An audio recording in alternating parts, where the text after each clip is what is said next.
bonjour, ici Simon Tessier. Bienvenue au Balado de Camping Québec. Alors, tel que vous l'avez écouté dans le préambule de la saison 3, nous allons consacrer cette saison à nos lauréats des prix de l'excellence 2022.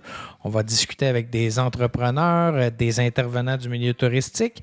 Et pour cette première édition de la saison 3, je m'entretiens avec les représentants du terrain de camping Abénaki Aventure ainsi que Dave Laveau, directeur général de Tourisme autochtone. On parle d'une part du camping Abénaki Aventure, mais aussi du tourisme autochtone au Québec. Et c'est de circonstance, car le 21 juin, c'est-à-dire il y a 2 jours, c'était la Journée nationale des peuples autochtones au Canada. Alors, à tout seigneur, tout honneur, laissons-les parler de leur culture, de leur nation et de leur entreprise. Alors là-dessus, je vous souhaite une bonne écoute.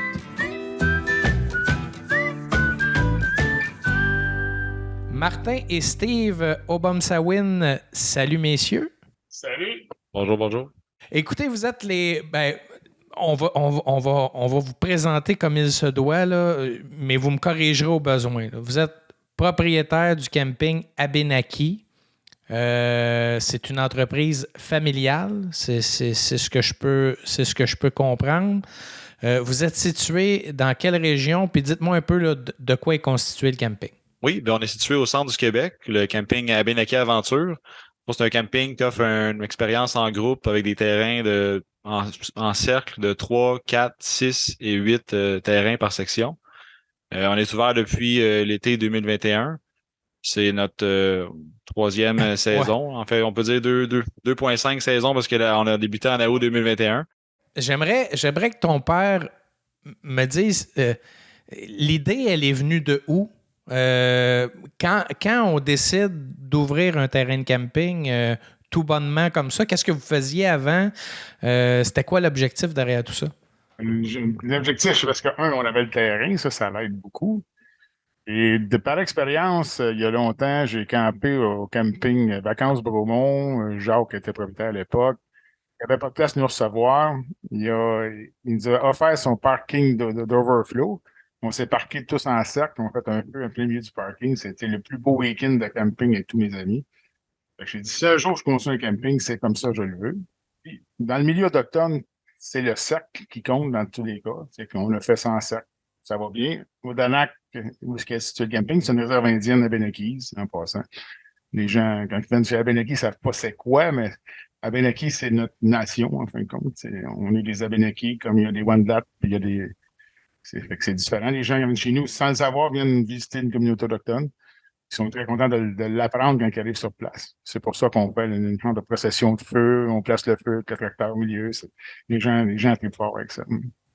Donc, c'est un peu, parce qu'on a parlé tout à l'heure, le cercle, dans votre nation, c'est de là que tout part. Là. Que ce soit le cercle familial, ça représente beaucoup pour vous et c'est pourquoi vous avez gagné le prix Innovation. C'est le concept du camping qui est particulier. Vous l'avez effleuré rapidement tantôt, mais dites-moi-le, développez-le-moi en détail. Là. C'est vraiment la convivialité du cercle. Là. C'est la vie, le cercle. Tu vas voir plus loin, là, j'ai d'autres projets qui sont en cercle encore. Et à la fin, on va se discuter de ça. C'est vraiment le côté. Puis on parle d'Abénaki Aventure, parce qu'il y a d'autres aventures qui nous c'est doté d'un gros chapiteau. Les drummers viennent drummer. On l'a reçu dans le live la semaine passée, dans le live Québec. Oui. On leur va faire le poisson fumé, les drummers, la soupe sagamité. Ils ont été conviés, ils veulent tous revenir. Là, ils ont aimé la vie de collectivité qu'on a créée avec ça. Ça permet aussi de se rapprocher des Premières Nations. Vous l'avez dit, là, vous êtes des Premières Nations. Comment les gens réagissent là, au premier contact? Pensez-vous, il y a une soif de ça, de se rapprocher des Premières Nations puis d'en connaître davantage? Oh, la soif est très grande, je veux dire. Notamment, justement, de Tourisme autochtone Québec. Là. Il y a beaucoup d'argent d'investi là-dedans. Tourisme autochtone Canada, En 2019, c'était 6,9 milliards là, de retombées de touristes autochtones. Maintenant, on parle de 64 milliards en 2022.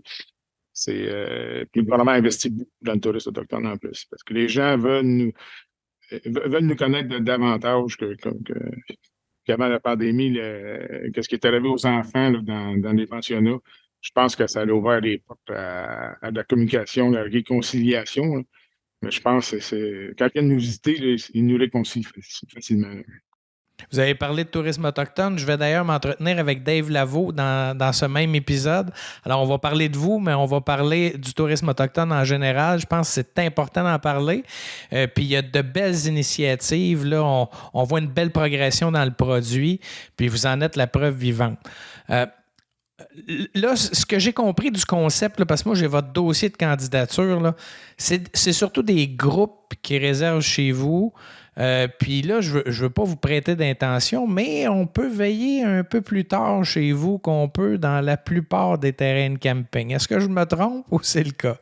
C'est le cas. Le couvre-feu est à 1h du matin. Fait que, ouais, les gens se rendent rarement jusqu'à 1h, je vais vous confier ça. C'est plutôt 11h30 que les yeux commencent à fermer, mais la plupart ils sont rendus à 1h, c'est parce qu'ils sont endormis sur la chaise.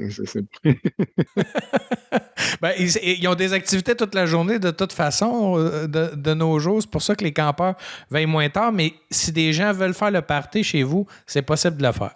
C'est possible de le faire. Parce qu'on n'a pas saisonnier. Je ne prends pas saisonnier. Déjà, ça l'aide beaucoup. Là. Tout le monde est là pour le même. Puis, c'est clair sur le site Internet que si tu t'en viens chez nous, tu t'en viens faire le party. Fait que si tu penses venir te reposer chez nous, c'est peut-être pas la bonne adresse. Là. C'est sûr qu'ils sont plus calmes à partir de dimanche au matin, même si c'est une fin de semaine de 3 jours, là, tu vas dire la troisième journée est plus calme. Chacune des sections est quand même isolée. Il y a des arbres entre chacune des sections, donc ça isole quand même le son. Donc, même pour ceux qui font le party à côté, on demande aux gens, puis les sections d'à côté, ça ne cause pas de problème pour dormir, là, vu qu'avec les arbres, ça coupe assez bien le son. Donc, on n'a pas besoin nécessairement. Est-ce qu'on peut réserver de façon individuelle ou il faut absolument être en groupe si on veut aller chez vous? Non, on a aussi des terrains individuels. On a 3 terrains individuels, mais on a aussi des sections, mettons, pour le powwow, quand il y a plus d'achalandage de campeurs individuels. On réattribue des sections de groupe individuelles. Dans le fond, comme on prend une section de 8, puis ça devient des terrains individuels dans cette section-là. Mais je vous dirais que c'est principalement nos sections de groupe qui sont réservées. Là. Mais vu qu'on a des sections de 3, 4, 6 et 8, ben ça permet d'accommoder plusieurs grosseurs de groupes. Là. Puis, vous avez aussi des unités en location, vous avez des roulottes, des mini-chalets. C'est une quinzaine d'unités, c'est bien ça? C'est bien ça. Ben, en fait, on a 12 roulottes en location, puis on a 4 mini-chalets. Les roulottes, dans le fond, on en a avec des bunk beds, des lits superposés pour les petites familles, puis on en a avec des lits queen, des divans-lits, dans le fond, là, pour les couples. Dans le fond, les roulottes, on les déplace dans les sections, donc ça permet aux gens qui sont un groupe de campeurs, puis ont des amis qui n'ont pas de roulotte, ben ils peuvent louer une roulotte, on la déplace, on la met dans la section avec eux. Fait que ça permet d'introduire des gens au camping qui ne sont pas familiers avec ça. Puis il y en a également qui aiment le confort des mini-chalets. Ça a toujours un certain cachet, un petit chalet en nature, là, puis ils sont à côté de leur groupe aussi, ils sont à 30 secondes de marche là, au camping. Là, donc c'est également un produit qui est populaire. Puis les mini-chalets sont également ouverts à l'année. OK. Contrairement aux roulottes qu'on les fournit pas l'hiver, mais les mini-chalets sont disponibles l'année. Il y a le plancher chauffant dedans, là, puis ils sont confortables. Et il y a quoi à faire comme activité l'hiver pour ceux qui louent les mini-chalets? C'est quoi les activités que les gens font lorsqu'ils y vont? Dans le fond, il y a des sentiers de motoneige qui sont à proximité. On le sentier, la route 3, un des principaux sentiers de motoneige, il passe littéralement au camping. Ensuite de ça, on a des sentiers de raquettes. Dans le fond, parce qu'on a le terrain du camping, mais on a encore tout aussi grand de territoire qu'on veut développer peut-être plus tard dans un parc touristique autochtone, là, mais que présentement, c'est des sentiers qui peuvent faire de la raquette. Il y a de la pêche sur la glace qui se fait au lac Saint-Pierre. Puis, évidemment, on travaille à développer des expériences supplémentaires au cours des prochaines années. Là. Et ben, les roulottes que vous déplacez, ça, c'en est une belle innovation parce que c'est très rare qu'on voit ça. Les roulottes sont en location, mais sont sur un site précis. Vous pouvez être très accommodant à ce niveau-là, puis ils peuvent passer d'un site à l'autre sans trop de problèmes selon les besoins des clients. C'est bien ça. Puis même la Saint-Jean qui s'en vient, là, il y a quelqu'un que c'est la première fois que quelqu'un qui a loué autant. Là, elle a loué, je pense, 7 roulottes, puis une section. Là, fait que, je pense que ça doit être la seule dans sa gang avec une roulotte, puis elle a rempli sa section avec nos roulottes de location. Là. Je pense qu'il y a un moment particulier, là, j'ai pas la date exacte, mais en juillet, il y a les powwows dans les communautés autochtones. J'imagine quelqu'un qui veut découvrir vraiment quelque chose de spectaculaire, c'est un beau moment pour y aller aussi. Bien évidemment, c'est une de nos plus grosses fins de semaine de l'été. Là. Il y a des activités du powwow qui se déroulent au camping. En fait, il y a le bingo, puis la soirée avec le band. Dans le fond, ils montent le stage au camping directement. Puis en plus de ça, il y a certains exposants qui viennent même directement exposer au camping pour vendre leurs produits. Là. L'année dernière, c'est la première fois qu'on le faisait, puis ça a été un succès, là, parce que les années d'avant, dans le fond, il manquait toujours de place pour mettre le chapiteau, pour faire le bingo, puis la scène, puis le camping, ça s'était donné être l'endroit parfait. Là, puis ça permet également. Il y a plein de gens qui viennent les Abénakis sont un peu éparpillés partout. Là, la plupart sont en dehors de la réserve. Donc, le powwow, c'est comme l'événement de l'année rassembleur. Donc, ils reviennent au Danac. Puis avant, il n'y avait pas comme de place pour s'héberger. Vraiment, il n'y a pas d'hôtel dans la région. Là, donc, le camping est un peu devenu l'endroit par référence pour ça. Donc, avec les événements du powwow qui se déroulent également au camping, ben, c'est un bon addon, là, dans le fond. Vous êtes des gars très motivés, puis je sens que vous êtes en ébullition constante. Là. Vous avez des projets sur la table. Êtes-vous capable de me dire quelques trucs qui se trament présentement pour cette saison ou la saison 2024? Pour cette saison, j'ai acheté un chapiteau de 400 places des champs. Des champs, un grand champ avec structure aluminium, avec les fenêtres et tout ça. On a des 400 places assises dedans déjà. Pour ça, Van Life et nous, on a fait un rush pour être prêt pour Van Life. En 3 semaines, tout a été monté. J'ai aussi ajouté une roulotte avec 5 salles de bain de la compagnie Roule Up, flambant neuve, avec douche, avec même une toilette pour handicapés à l'intérieur de la roulotte. Ça qui va être à côté du chapiteau. Fait que ça nous permet de faire de l'événementiel beaucoup. OK. Ça, c'est avec un écran numérique avec Un projecteur avec un écran de 150 pouces, on a Internet haute vitesse là-dedans. On a fait une pointe de technologie pour faire les présentations, le stage, le système de son, on est en train de finaliser ça. Puis dans le fond, également, il y a les jeux d'eau là aussi. Ça. Là, la grosse nouvelle, c'est Ski Récréatif est en train d'assembler présentement le plus gros jeu d'eau privé au Québec. Oh! C'est 122 enfants. Il y a un lièvre au milieu qui est de 27 pieds, éclairé le soir. Ça, on est le plus gros au Québec. Là. Il y a Val-d'Or qui vient de signer, mais c'est la ville qui vient de signer avec le TC Récréatif pour un plus gros que moi, mais c'est une ville. Là. OK, donc on va. Et ça, le grand dévoilement, l'ouverture de ça pourrait se faire quand?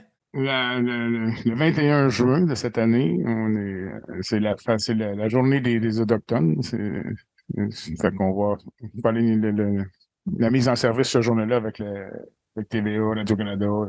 Peut-être la visite du ministre Yann Lafrenière, mais c'est une journée occupée pour lui dans le monde autochtone. Oui, j'imagine effectivement que le 21 juin, ça doit être assez occupé. Mais messieurs, je trouve ça beau ce que vous faites parce que ça permet d'en connaître davantage sur les peuples autochtones tout en pratiquant une activité que les gens connaissent bien puis ont du plaisir à le faire. Je pense qu'on peut parler de politique, on peut parler d'un paquet de choses, mais il n'y a rien de mieux que le rapprochement à travers les entreprises pour bien se comprendre puis mieux se connaître. Alors, sérieusement, je vous félicite. C'est du super beau travail ce que vous faites. Puis, je vous souhaite la meilleure des chances pour la saison 2023 parce que là, la météo n'est pas trop de notre côté au moment d'enregistrer. Là, on a un peu de froid. C'est bien parce qu'ils ont eu pas mal de chaud la semaine passée. Les gens auraient aimé que les jeux d'eau soient ouverts.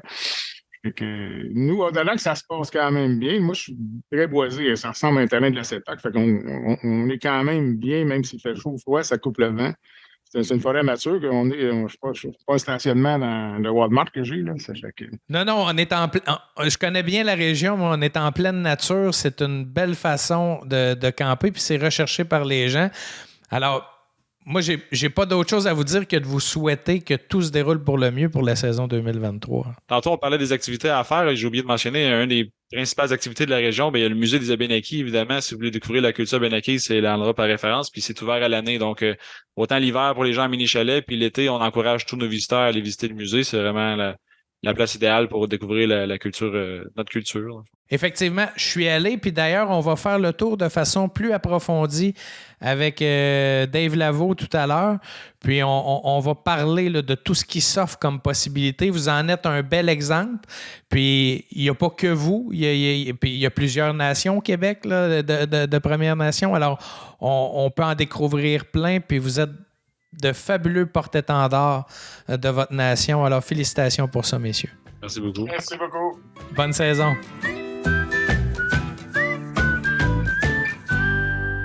Dave Lavo, salut. Quoi, Simon, tellement content d'être là. Hey, content de t'avoir, Dave. On se fera pas de cachette, là. On fera pas de cachette à ceux qui écoutent le balado, là. On se connaît très bien. On est des collègues au niveau professionnel, mais on est aussi des amis dans la vie. Alors, je suis très heureux de t'avoir au balado de Camping Québec. C'est un épisode spécial. C'est le premier épisode de la saison. Alors, c'est pas rien quand même.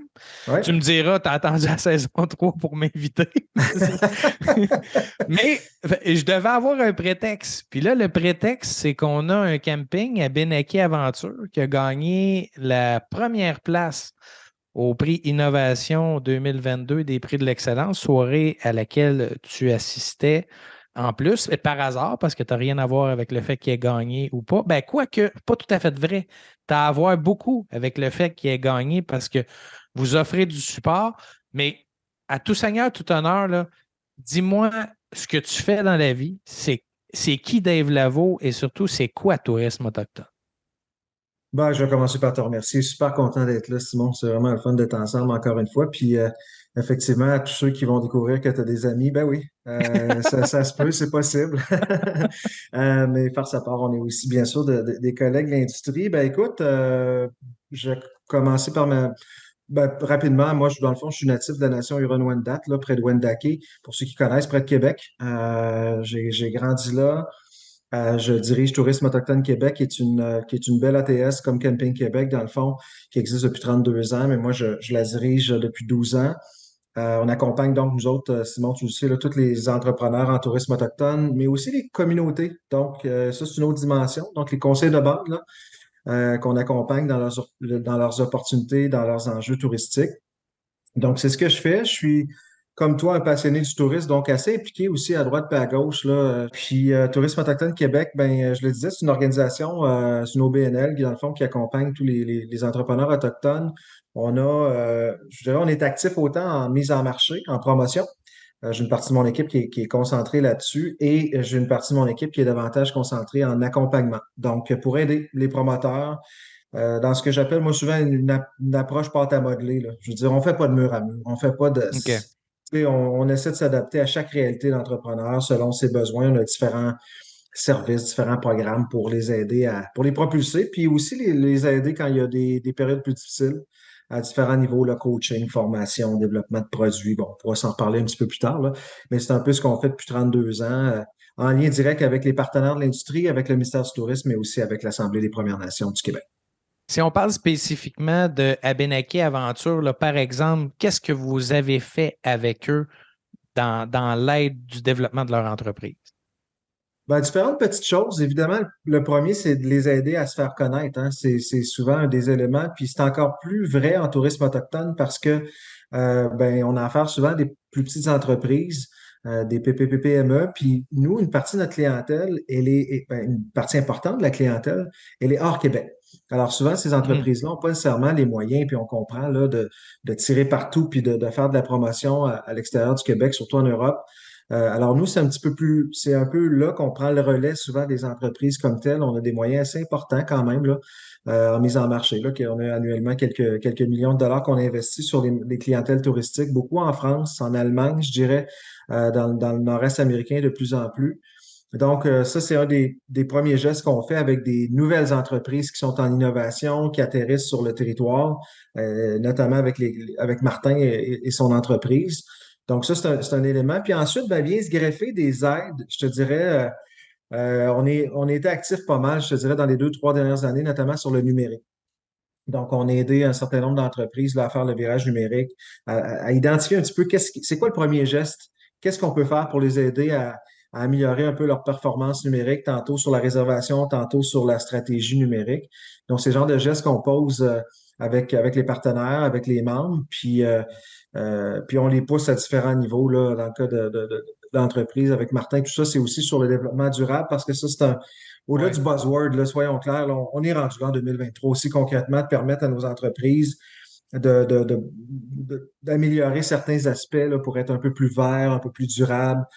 Donc, nous, on accompagne une vingtaine d'entreprises là, en tourisme autochtone au Québec, individuellement, encore une fois, là, pour d'abord qu'ils identifient un élément concret à modifier en termes de virage vert, virage durable, puis ensuite on finance l'action. Donc, c'est ce genre d'action-là qu'on fait notamment là, avec Abenaki Aventure.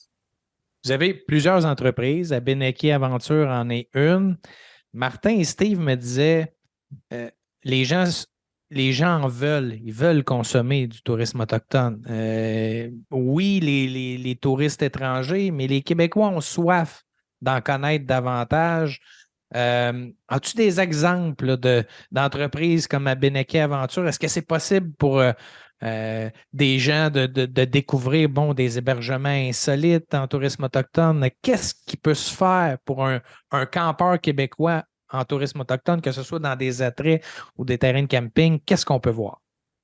Ouais, ta question est super bonne, puis je veux répondre d'abord par l'intérêt. Je veux commencer par l'intérêt. On a souvent pensé, puis c'était le cas aussi, là, que l'intérêt pour le tourisme autochtone, c'était très européen.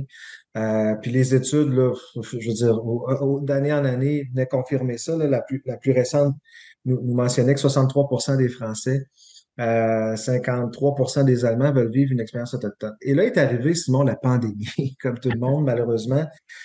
Puis, on va se le dire, il n'y a pas eu beaucoup de positifs de la pandémie, mais il y a quelques éléments qu'il faut quand même voir comme des opportunités. Et nous, en tourisme autochtone, ben, frontières fermées, on n'a à peu près jamais séduit les Québécois, ou enfin, on ne l'a pas fait de façon directe parce que c'était moins naturel.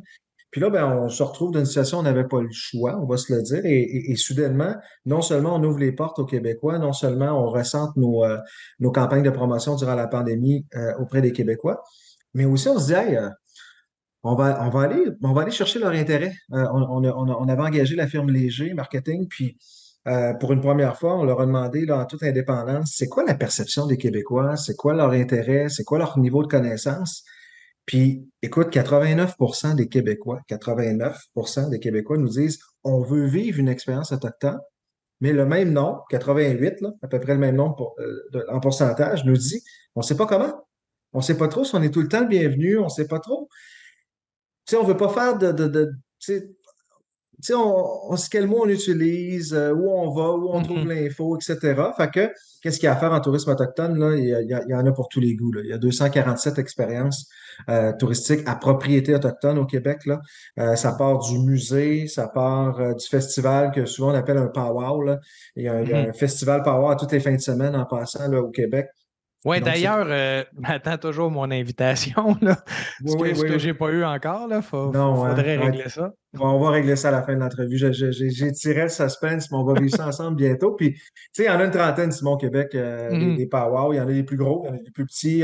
Peu importe où on est, dans quelle région du Québec on est, donc dans quel camping on est. Dans le fond, on est probablement à quelques minutes d'un powwow durant une fin de semaine l'été. Puis, pour les détails, là, en passant, ce qu'on appelle le calendrier des powwows ou la route des powwows, toutes ces informations-là sont sur le site de tourismeautochtone.com de façon très simple, là. Mais ça, c'est un type d'expérience autochtone hyper, hyper, hyper dynamique, je dirais authentique aussi, qui est à découvrir. Mais en tourisme autochtone, il y a de la chasse, il y a de la pêche, il y a de l'observation de la faune, de la flore, il y a l'expérience quelques heures, 24 heures, 48 heures avec un guide où on va séjourner dans une communauté autochtone. Tu sais, il y en a vraiment, vraiment, mais vraiment pour tous les goûts. Puis je pense que ce qui est important de retenir de ça, entre autres, c'est qu'il y a 1100 terrains de camping au Québec. Nous, Camping Québec, on a 90% de l'offre. Il y en a partout sur le territoire, sauf deux petites régions, Laval et Montréal. C'est pas des petites régions, mais C'est plate, mais un jour, on jasera avec Yves Lalumière, puis on jasera avec les gens de Tourisme Laval, puis on essaiera de changer ça, là. Et quand même, c'est deux régions. Mais il y en a partout au Québec. Alors, il y a des attraits autochtones partout au Québec aussi.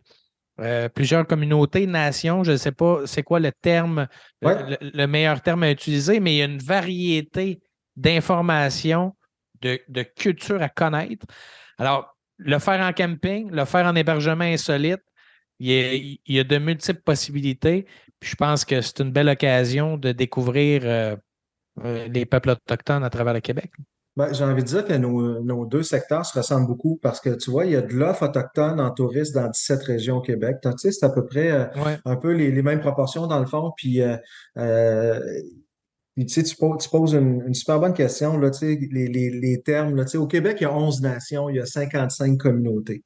Puis quand je dis 11 nations, là, on connaît les Hurons-Wendat, c'est une nation. Les Inuits, c'est une nation. Les Inuits sur la côte nord, c'est une autre nation. Bref, il y en a 11. Puis la plupart de ces nations-là ont plusieurs communautés ou plusieurs villages, si vous voulez, là, si on veut se le dire simplement. Ce qu'on appelait autrefois un peu plus des réserves en Mhm. lien là, avec bon, la loi sur les Indiens, là, elle s'appelle comme ça. Mais bref, je reviens là, dans ces 55 communautés-là. Simon, je te dirais que 95% de l'offre est sur une communauté. Il y a un 5% là, où il y a de l'offre, soit dans les milieux urbains ou en dehors de la communauté comme telle, là.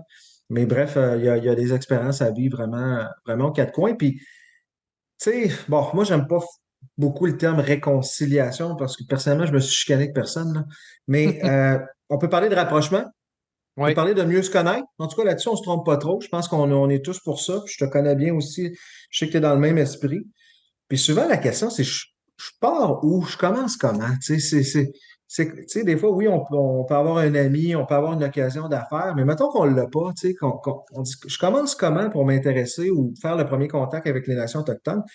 Puis moi, je pense que c'est le tourisme la réponse. Puis le premier contact facile, ben, en tout cas, je pense que les powwows sont souvent un bon point de départ parce que c'est convivial, c'est ouvert, on est dehors. Les powwows, là, en gros, c'est des concours de danse autochtones Mhm. où les Autochtones viennent de partout au Québec, souvent partout au Canada, dans les plus gros powwows. Et dans bien des cas, il y a des dizaines et des dizaines de milliers de dollars en bourse.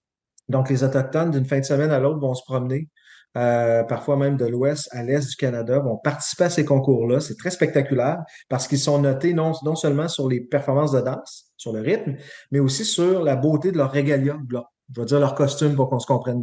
OK. Donc, qui ont souvent été fabriqués par les membres de la famille pendant des mois, etc. Puis autour de ça, ben, il y a de la bouffe, il y a de l'artisanat à acheter, tu sais, il y a de la musique, il y a des spectacles le soir. Bref, souvent les powwows, je trouve que c'est un bon point de départ pour, euh, pour entrer un peu dans les cultures autochtones. Ben, écoute, moi, Dave, je te dirais que le bon point de départ pour rentrer dans les cultures autochtones, c'est Dave Lavo. Parce que moi, j'ai découvert un Dave Lavo il y a de ça quelques années.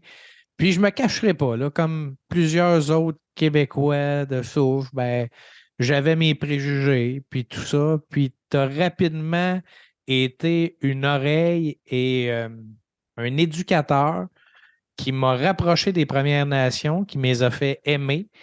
Puis à travers toi, à travers ton équipe, à travers les entreprises que tu aides puis que tu représentes, ben, je pense que ça fait énormément pour le climat puis pour les relations qu'on peut avoir. Fait que moi, chapeau Dave à toi et ton équipe, puis à toutes les entreprises comme Abenaki Aventure qui nous permettent de se rapprocher un peu, puis de laisser tomber de vieux préjugés ou de vieux conflits, parce que ça mène nulle part. Je pense que c'est à travers ces entreprises-là qu'on peut avoir une belle réconciliation, je pense. Ouais, c'est bien dit. T'es super, t'es sur la coche en bon québécois. Puis, tu sais, je veux dire, moi, j'ai jamais senti autant de solidarité de la part des Québécois, là. Mhm. Fait que, tu sais, arrêtons de se sentir mal à l'aise. Tu sais, je veux dire, je pense qu'on est rendu à se poser des questions, à se rencontrer, à rire. Puis des fois, juste aussi à se réexpliquer certaines affaires, à cohabiter. On est vraiment je pense, dans cette époque-là. Puis on prend notre place, puis il y a des Simon Tessier, puis d'autres là, qui nous disent, moi, ça me tente. Je veux dire, je veux Mhm. dire, discutons, travaillons ensemble. J'en rencontre beaucoup, beaucoup, beaucoup, beaucoup plus qu'avant, évidemment. Fait que c'est super positif pour la suite, là. Fait que moi, je pense que, comme on dit, future is bright, là. Oui, puis je pense que pour la saison 2023, ben moi, j'invite les campeurs québécois à encourager à travers leur séjour de camping des entreprises autochtones. Si vous voulez aller juste camper, faites-le chez Abineke Aventure ou d'autres terrains de camping de tourisme autochtone. Mais il y a plein d'attraits à visiter à travers vos séjours de camping.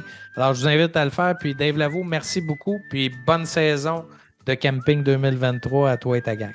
Ah, c'est super gentil. Bonne saison pour vous autres aussi. À bientôt. Bientôt. Bye.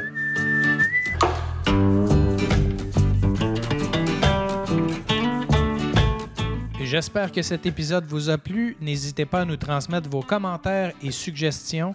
Je vous invite également à nous laisser une belle note de 5 étoiles sur Apple Podcast. Le lien est dans la description de l'épisode. Au plaisir de vous retrouver dans un prochain épisode. Camping Québec le balado, une réalisation de Charles Thompson, le Duc.